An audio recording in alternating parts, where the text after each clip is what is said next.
Good afternoon, folks. This is Ibrox here to reflect on a very sobering Old Firm game that we just watched. Joining me today to look back on the game and where we go from here is Scott. How are you feeling, Scott? Very, very frustrated. A disappointing afternoon and lots to chew over. But it was just, Celtic didn't have to work for it today. That's the most frustrating thing for me. Yeah, absolutely. I think when we saw the team line come through, I think most of us were happy. Were you happy yourself? To be honest, I thought the only decision was who replaced Lawrence. It could have been Scott Wright, could have been Scott Arfield, and obviously Davis came in. It was how the team was then going to be set up that was the question mark. Kamara obviously played as the 10 and Tillman was to play sort of from the wide position sort of thing. So I didn't have a major concern over the starting 11. It was just how that starting 11 was going to be set up, and obviously we saw what happened as to how it set up and how it didn't work.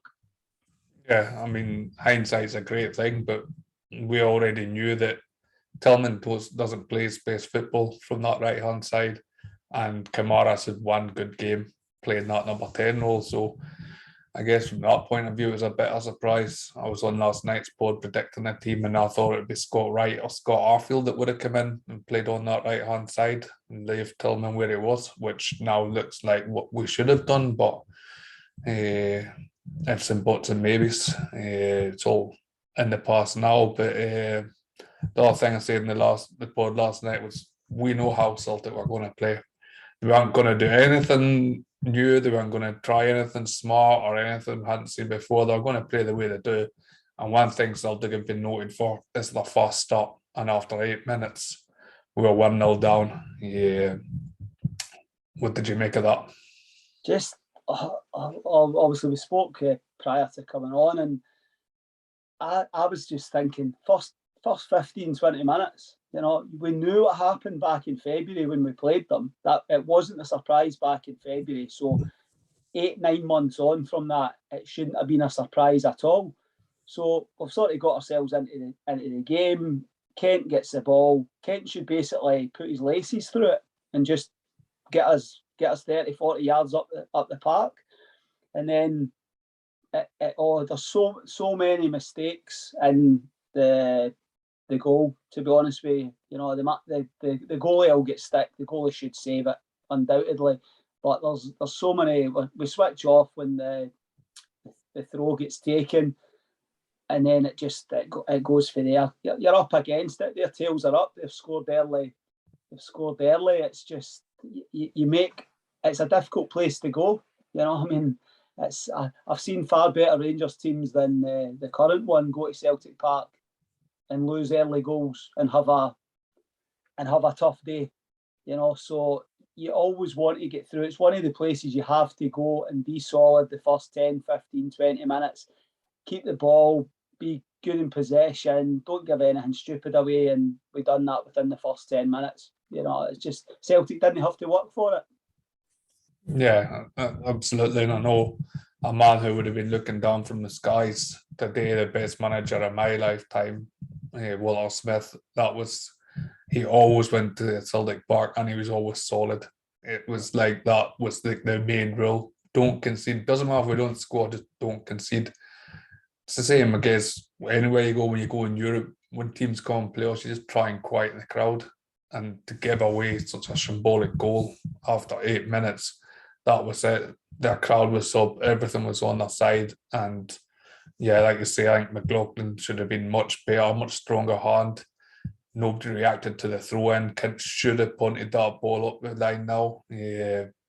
But again, I mean, the quick throw-in, that wasn't a surprise. That wasn't something like, we knew it was going to happen. Yeah.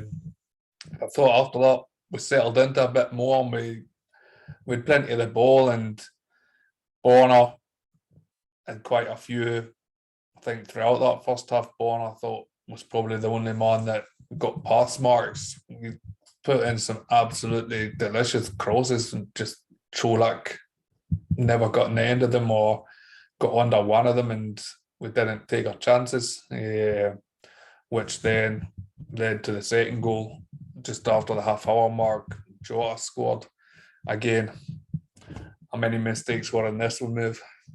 That's just players just players switching off. I mean, I think they showed you in the graphic at half time.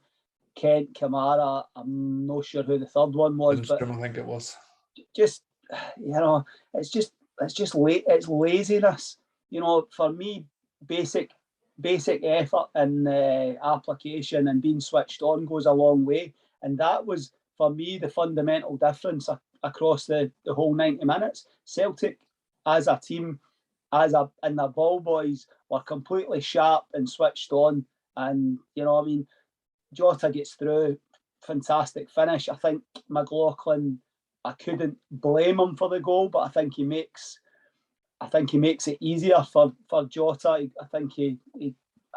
I just think he could potentially do slightly better, but it's a fantastic finish. But again, just sleeping at the halfway line, allowing a nice pass through and a nice finish. So 2 goals that we have basically not helped ourselves either time. Yeah, I think when the free kick was given away, I think the 3 players standing out, one of them's got to stand in front of the ball, stop them taking it quick. That's the easiest thing.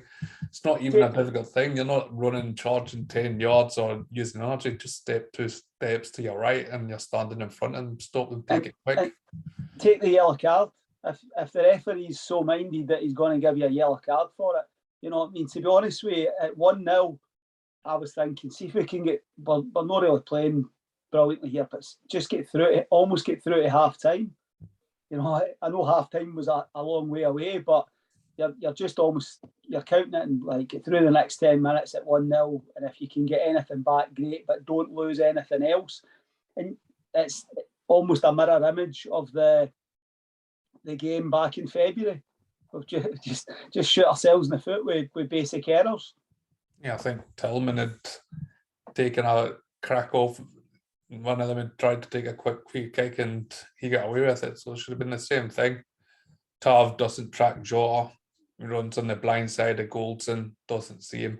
Like you say, I think McLaughlin's in a bit of no man's land and he almost tells, I mean, it is a great finish for Jota, but he almost tells him, just chip it over me. You either come all the way or you stick to your goal line, but he's just a bit of no man's land. But that was followed up very quickly, just on the 40-minute mark, and I tell you, I had visions the way they destroyed Dundee United last week happening to us. Abada put them 3-0 up after 40 minutes. Again, what can you say?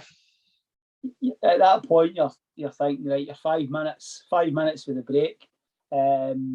Get in 2-0, dust yourself down, maybe make one or two changes, get the next goal in the game, and anything can happen. But at 3-0, it's the same thing happened back, but in the game earlier in the year, and it's just Abada just positions himself, sticks it away through the keeper's legs. It's just another.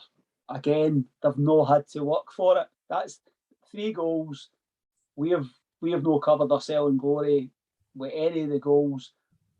You could point fingers at various players and particularly the goalkeeper, but they've not had to work for it. That's the overriding frustration for me. And then you go in at the break 3-0 down, and it's very much damage limitation second half, very similar again to what happened before. And I think probably they took their foot off the gas second half. We were a wee bit better in possession, but still pretty powder puff, to be perfectly honest. Yeah, I think at that third goal, I don't know if it's Jota that crosses it in, but Davis watches them make that run and doesn't track him. And then when he crosses it in, you see Barisic goes with Giakoumakis, and Sands has almost left to cover Abada, but it's as if he's not aware that he's there. And then again, you can't really. Lots of keeper will be beating the way McLaughlin was through the legs, but again, it's another one that I'm sure he's probably not overly happy with what he conceded. We then managed to ride it out to half time. Got to half time. We made the one change. Scott Wright come on for Glenn Kamara. So shoveled about and Tillman moved into the 10 position and Wright went out to the right, funnily enough. What did you think second half? Listen, what the change at half time, is that the manager admitting that he got the starting 11 wrong? I would say so. To be, it's listen. Scott Wright's no my cup of tea, but he was the obvious substitution to come on and at least offer something on that right hand side. I mean, probably Greg Taylor's not a great left back, but he's waltzing about there as if he's Marcello in his peak sort of thing. It's happened too often against them. But I thought we just Celtic were quite happy to almost let us pass about a wee bit, and then it's the game's going on, and I am at times an eternal optimist. I'm thinking we get a goal back 3-1. You never know. If you get to 3-1 with half an hour to go, you never know. They might switch off a wee bit and take it for there, but it never appeared likely. And the second half was just a bit of a non-event until obviously we handed them another goal. Yeah, and we eventually made more changes and we brought Scott Arfield on for Malik Tillman and Alfredo Morelos. Got half an hour. We're happy to see Alfie coming on. To be honest with you, I think I said in the chat, that's my only positive that really came from it, was the fact he lasted half an hour. He didn't get a yellow card, he didn't get a red card, because, listen, I love Alfie, but there is that worry that he comes on with, he's just thinking, I'm going to take a few bodies here, I'm going to do something stupid, I'm going to elbow somebody, sort of thing, So it's a positive that we've managed to get half an hour into his legs. It's because we will need him moving forward. Certainly, because there's not enough goals in that side. We're not creating enough chances. But good to have Alfie back, and hopefully we get a run at it with him now. Yeah, I thought for the player he is, I thought he was all over the park kind of thing, considering his fitness, and I felt that I heard Morelos more than I heard Cholak during his appearance. So I was delighted to see Alfie coming on.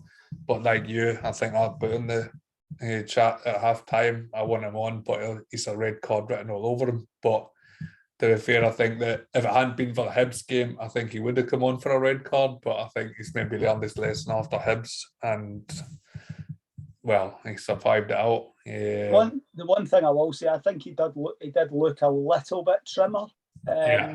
So I think he has obviously the warning that he's had from the manager and the conversations that he's had. He's clearly worked hard over the last 7-10 days. He does look a wee bit. He does look a wee bit trimmer, and obviously the more minutes that he gets in his legs, Listen, Cholak's been superb up until this point.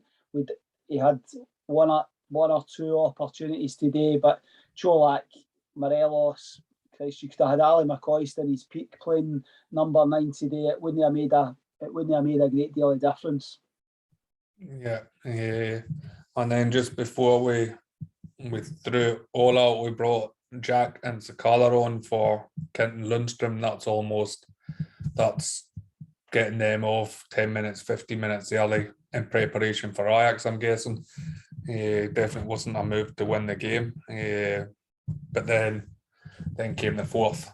And I mean, what else can you say about that? Actually, what is he doing? It doesn't matter who the goalkeeper is. And the manager alluded to it in his post-match. There's times where you build the play, and there's times where you just put your laces through it.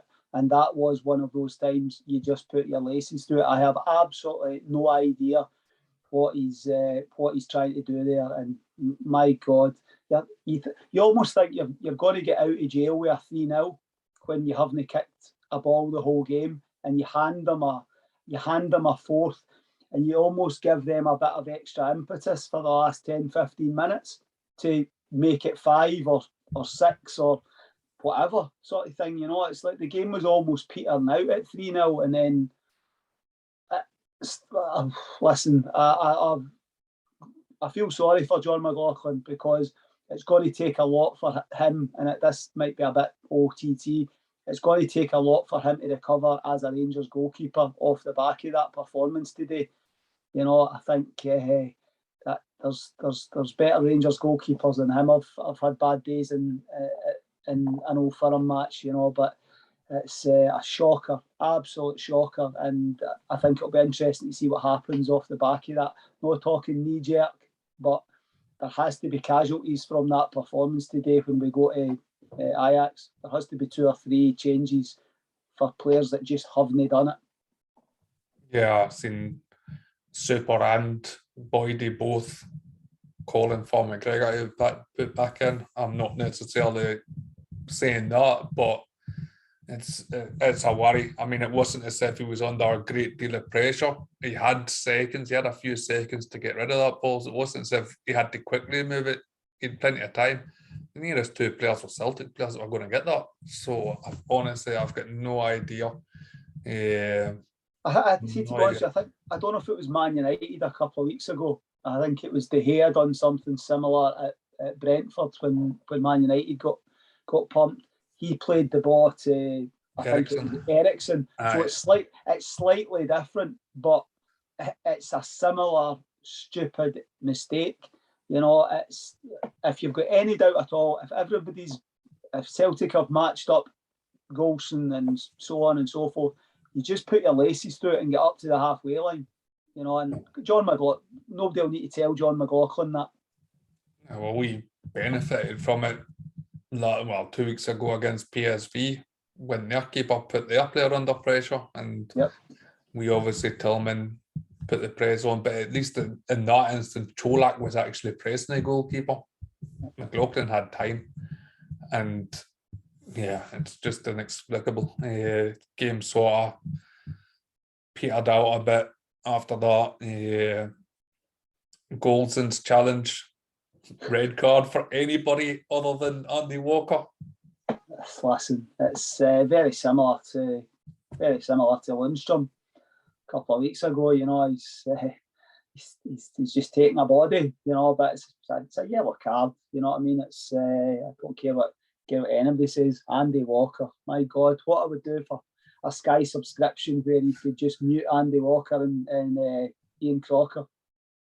Yeah, Ian Crocker, the man who buys into the Glasgow Derby nonsense, seems to drop Old Firm from his lingo. But it's an absolute yellow card. Stick on every day of the week. Nobody even bats an eyelid. So I don't know where this red card nonsense chat come from. I think even Nick Walsh, I don't think, had a bad game today. And to be fair, it's one of the easier games for Old Firm referees, but I mean, even he straight away was yellow, and he did book Giakoumakis for making more of it than what it actually was, and he was actually quite strong on it and saying that that's a yellow card. I mean, everybody knows it wasn't as if he tried to take the knee out or something like that. He was tripping him, stopping a counter attack. There was players there, so yellow card all day long. Afterwards, Gio's press conference, did he inspire you? I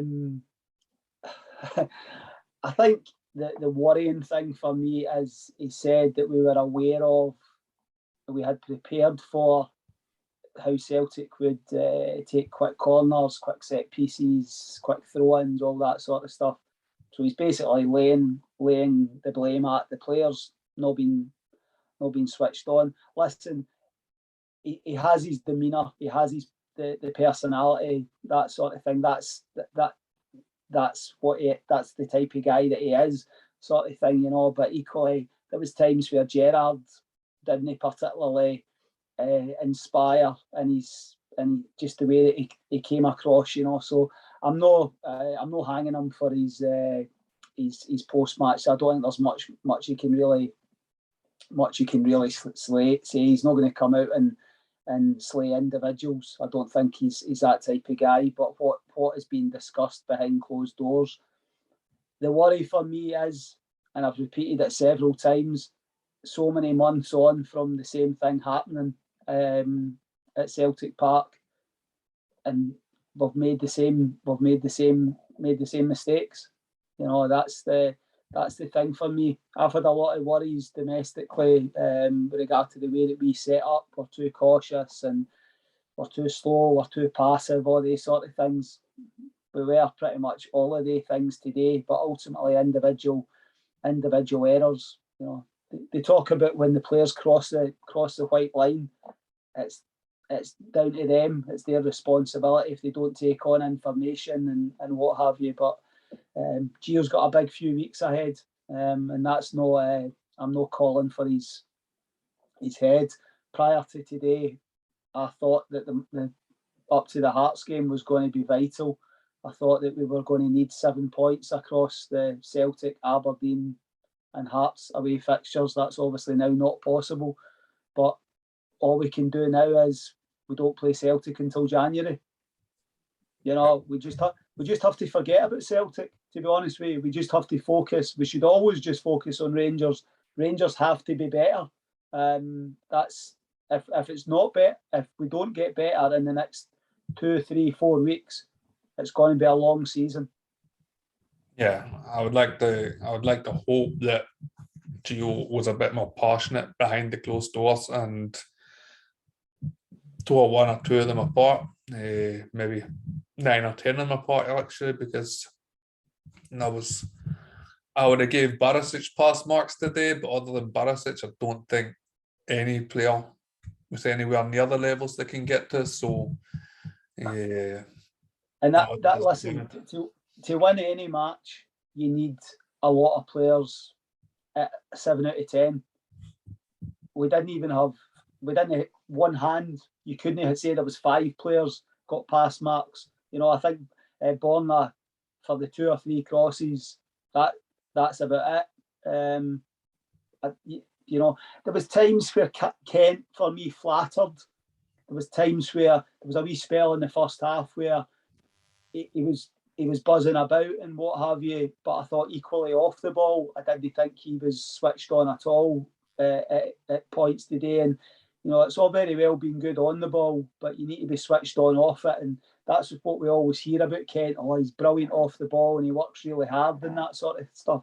That didn't happen for him today, but there was, you know, if you give pass marks to Borna, pretty much everybody else is a 4 out of 10 performance, to be honest with you. Yeah, I can't argue with that. I think the only reason Borna gets pass marks is because he wasn't responsible for any of the goals, and he put in some good crosses, which. So from Borna's point of view, he's obviously had a shocker there previously.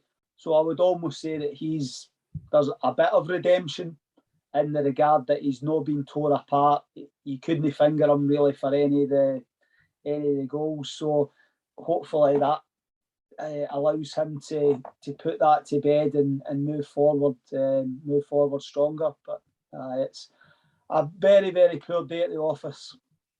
Yeah, I guess also for Gio, a man who seems to get it so right so often on the big occasions in Europe, to get it so wrong again at Celtic Park for the second time in 8 months, whatever it is shocking. How does he go about what we're going to do different for Wednesday night? Sorry. Clearly a different test. I think probably a step up in quality. I know Ajax they've lost a few players and what have you. I really don't know I said earlier in the call about making 2 or 3 changes. I think it's one of those I may need to ponder over but we need to see a positive reaction. You know, I don't think that there was a massive expectation going to Ajax midweek. I could be wrong on that one. I think it's one of those. I think this is a top level group that we're going to be up against. But the basics have to be done. You know, working hard on working hard off the ball, tracking your runners, all these sort of things. They're going to be a very fluid side that's going to move about, and they're going to pull us about all over the place. For me, the more important game is Aberdeen next Saturday, and that might sound wrong, but winning the league is the most important thing now. But you want a positive reaction midweek, and I think anything we could get over in Amsterdam, I think would be a great result. But we have to go up to Aberdeen next week, and we have to put 3 points on the board. We play before them next weekend. I know they've probably got some jobber team that they're going to take 6 or 7 off at home. Over the period between now and the World Cup, we just have to focus on Rangers. We just have to focus on winning domestic games of football. Whatever happens in the 6 games in the Champions League will happen. You want us to be competitive across the games, but I think we just have to see a positive reaction, and just wee bit of effort, doesn't it? Sometimes you might not have the best Rangers side, but if you put in, you graft and you work hard and you break tackles and all these sort of things, Rangers fans will let players off with a lot if they actually show the basics. Yeah. And looking at Ajax, is there any players from today that you'd be amazed to see in the starting 11 on Wednesday night? I think he might change the goalkeeper, to be honest with you. I think that's the. I think somebody said if an outfield player had as poor a day as John McLaughlin, I don't think he would start. Kamara, I don't think, had a great game, but Europe is his arena, so I think he'll probably play. I hope Lundstrom's fit, because I think he picked up a knock early on, which I'm not sure if that troubled him. Tillman plays, but he doesn't play where he can't play for the right sort of situation. So I am saying we should make 2 or 3 changes. What are the 2 or 3 changes? That's the $1 million question. But I do think the goalkeeper will change. I know it's not what we're talking about today. We should have signed a goalkeeper in the summer. This was my worry, that we were going to be in this position. We've already had it pretty much after every game this season, when McLaughlin's made a mistake, or Griggsy would have done this, Griggsy would have done that. And McLaughlin's had an absolute shocker of a game today. Who's to say what Alan McGregor would have done? Yeah. But I personally think you should have drawn a line under. Alan McGregor shouldn't have got another contract. We should have recruited a goalkeeper to be the Rangers' number 1, and have McLaughlin, McCrory as the backup. Because we're in this situation that I think was avoidable, in my opinion. Yeah, I said the board. I think what's happened last season was McLaughlin signed that contract quite early, his extension. I think he was probably told then that you're likely to be the number 1 for next season. I think it took a while for McGregor to sign the contract, because he was probably told you're going to be the cup goalkeeper next season, and he probably had to think and stew over that, so it probably took him so long. So I'm not convinced that if McGregor had left, we would necessarily went out and signed a number 1, or whether we would have signed a backup keeper. But I think it's clear that Ross Wilson's going to have to get his drawer and pull out some goalkeeper from somewhere. Like you're midweek, you would like to think that there would be changes made, but realistically, with the injuries that we've got, there's not really going to be that many. Tav's still going to start. Goldson's still going to start. Sands has probably still got the shot, because Davis and Suter are nowhere to be seen. Bonner, I think, did enough. Lundstrom will play, obviously. I think Kamara will drop back, like you say, and play beside Lundstrom. Tillman will move into the centre, and all of a sudden, that's you. Kent's obviously going to start, and Cholak's going to start. So you're maybe looking at Davis out and Wright in or something. There's not going to be a huge turnover of players. I think potentially change the goalkeeper, and potentially Scott Wright or Scott Arfield in on the right hand side. I think that's your lot, because we